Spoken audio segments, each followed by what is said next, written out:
કેને વોટ આપશો, કોંગ્રેસ ને ભાજપ ને કાકા? અને કોંગ્રેસની તાકાત નહીં વોટ લેવાની. હા, કેમ કાકા? કોંગ્રેસ સારું કામ કરે છે. કોંગ્રેસની સરકાર હતી હા, ત્યારે હેમરાજ મિલિટરી ખાતા તો માણસનું માથું પાકિસ્તાન લઈ ગયું હતું. બરાબર. તો એ કોંગ્રેસ સરકારે એનું માથું પાછું નતું લઈ શક્યું. બરાબર. અને આપણો પાયલોટ પાકિસ્તાનમાં પકડાઈ ગયો હતો. બરાબર. અને જીવતો પાછો લાવે તો કોણ લાવે? કોણ લાવે? ભાજપ સરકાર ને મોદી લાવે. બીજા એવું એમ? કોંગ્રેસ વાળાની તાકાત નથી. કોંગ્રેસ વાળા વોટ માજી ના શકી. તો કાકા અને કોંગ્રેસ હવે તો કશું કરી ના શકી. કાકા કોંગ્રેસમાં તમે વોટ આપો તમને 10,000 રૂપિયા મળશે.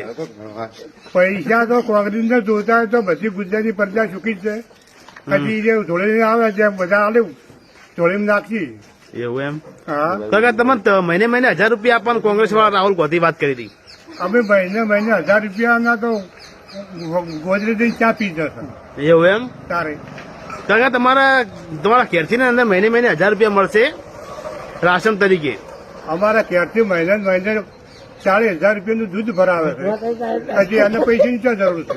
એવું છે કાકા, એમ ને? હા, તો તમારે કોની જરૂર છે, ભાજપ ની, કોંગ્રેસ ની કે આપ વાળાની? भाजपा मोदी है तो वो मुमकिन है, ऐसा है, मोदी है तो मुमकिन है. बराबर.